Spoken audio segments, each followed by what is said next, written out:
नमस्कार दोस्तों, स्वागत है आपका मेरे इस YouTube चैनल हम लोग में। और शुरू करूँ इससे पहले आप सबसे अनुरोध है कि आप मेरे चैनल सब्सक्राइब कर दीजिए और मेरे इस वीडियो को लाइक कीजिए और दोस्तों के साथ शेयर कीजिए।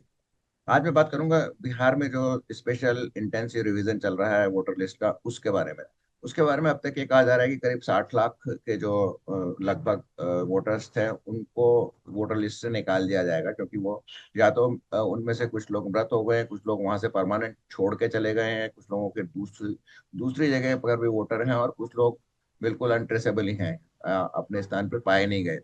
तो इस तरह से करीब 60 लाख लोगों का जो नाम निकाला गया और इस पर भी काफी हल्ला हो रहा है। इसमें से कुछ काफी दोनों विपक्ष के दल काफी काफी हंगामा कर रहे हैं, यहाँ तक कि लोकसभा को भी नहीं चलने दे रहे हैं। संसद भवन के परिसर में प्रदर्शन कर रहे हैं।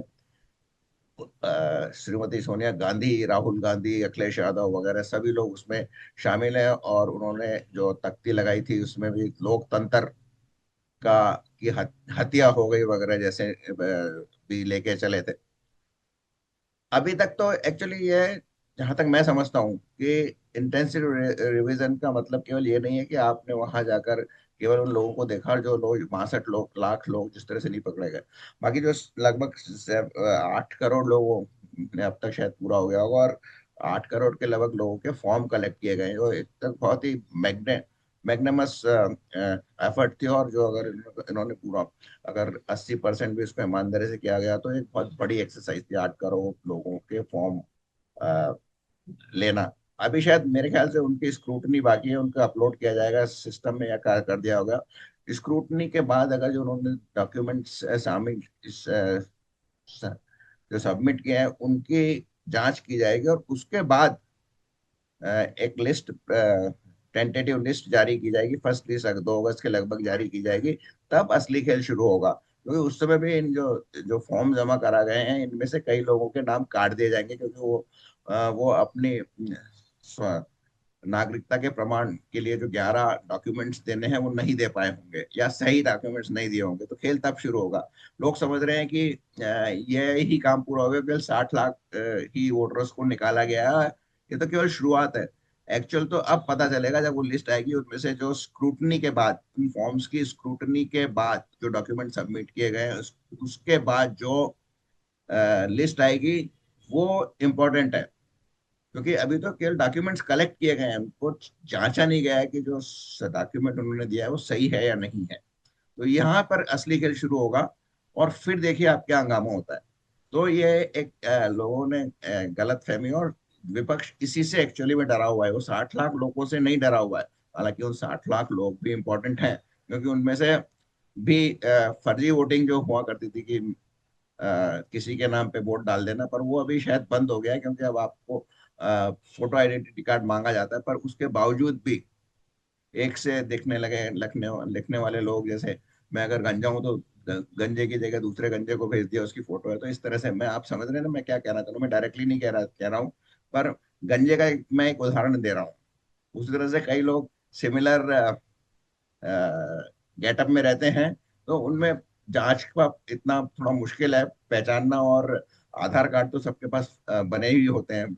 आज भारत में अब तक यदि सबसे आसान काम था तो राशन कार्ड बनाने से भी सबसे आसान काम आधार कार्ड था। राशन कार्ड बनाने में तो फिर भी आपको काफी चक्कर लगाने पड़ते हैं, अ, कई जगह रिश्वतें भी देनी पड़ती होंगी, लेकिन आधार कार्ड बहुत सिंपल चीज थी।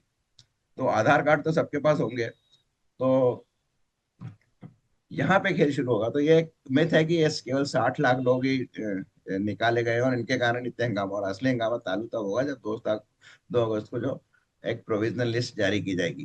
तो एक तो मैं ये बताना चाह रहा था कि जो न्यूज में गलत चलता है। दूसरी बात, मैं आपको याद दिलाना चाहता हूँ कि अटल बिहारी वाजपेयी ने जब कारगिल का युद्ध हुआ था तो एक नारा दिया था। वो नारा जो 1965 के भारत पाकिस्तान युद्ध के बाद श्री लाल बहादुर शास्त्री में, तत्कालीन प्रधानमंत्री लाल बहादुर शास्त्री ने कहा था कि जय जवान जय किसान। तो उसके बाद जब कारगिल में युद्ध हुआ तो अटल बिहारी वाजपेयी ने जय जवान जय किसान जय विज्ञान कहा था। तो अभी हाल ही में जो ये ऑपरेशन सिंदूर हुआ है, इसमें डेफिनेटली विज्ञान का बहुत बड़ा हाथ है, भारतीय वैज्ञानिकों और इंजीनियर्स का बड़ा हाथ है इस अटैक में। और बेसिकली जो कुछ ब्रेक ग्राउंड वर्क किया, जो काम किया, जिन्होंने ड्रोन्स बनाए, जिन्होंने ड्रोन्स की प्रोग्रामिंग की, जिन्होंने ये प्रोग्रामिंग की कि कैसे उसको पकड़ा जाए, कैसे लोकेट किया जाए पाकिस्तान की जो 900 से अधिक उन्होंने मिसाइलें और ड्रोन छोड़े थे उनको मार गिराने के लिए, जो किया गया वो सारा वैज्ञानिकों ने किया है और इंजीनियर्स ने किया है। इसमें डीआरडीओ के वैज्ञानिक हैं और अंतरिक्ष अनुसंधान केंद्र के वैज्ञानिक और बहुत सारे इंजीनियर्स है। एक इंजीनियर बेंगलोर में जिन्होंने ड्रोन सप्लाई किए। तो इस युद्ध में उनको भी बराबर सैनिकों के बराबर माना जाना चाहिए था। किसानों का कितनी महत्व है ये तो हमने देख ही लिया था, जो किसानों ने आंदोलन किया था उसमें जो असली किसान था वही जीता था। जो जो आंदोलनकारी किसान थे उनकी तो पोल खुल गई थी, लेकिन असली किसान अब भी बहुत इंपॉर्टेंट है। असली सैनिक सैनिक सैनिक तो असली नकली नहीं होता, सैनिक बहुत इंपॉर्टेंट है। और सैनिकों के साथ वैज्ञानिक या इंजीनियर्स या फिर उनके साथ काम करने वाले जो मैकेनिक हैं, जो वर्कशॉप पे काम करते हैं, जो सॉफ्टवेयर बनाते हैं। आपको याद होगा कि जब राफेल खरीदा था तो उसका जो सॉफ्टवेयर था वो हमने बिना सॉफ्टवेयर किया था। जो उनका सॉफ्टवेयर था वो हमारे इंजीनियर से डेवलप किया ताकि दूसरों को उसके बारे में पता ना चल सके। तो ये बहुत इंपॉर्टेंट है। तो आप याद रखिए, जो ऑपरेशन सिंदूर की सफलता में जितना सेना का हाथ है उतना ही वैज्ञानिकों और इंजीनियर्स का भी हाथ है जो बैक एंड पे काम करते हैं।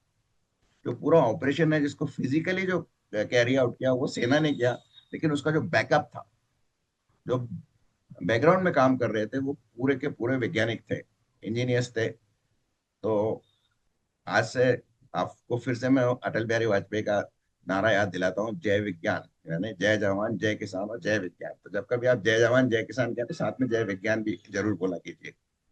बहुत बहुत धन्यवाद आपका यहाँ तक बने रहने के लिए। यदि आपको ये मेरी बातचीत अच्छी लगी हो तो इसको लाइक कीजिए और अपने दोस्तों के साथ शेयर कीजिए। और कुछ कमेंट्स अगर आप लिखना चाहें तो उसका भी स्वागत है। बहुत बहुत धन्यवाद।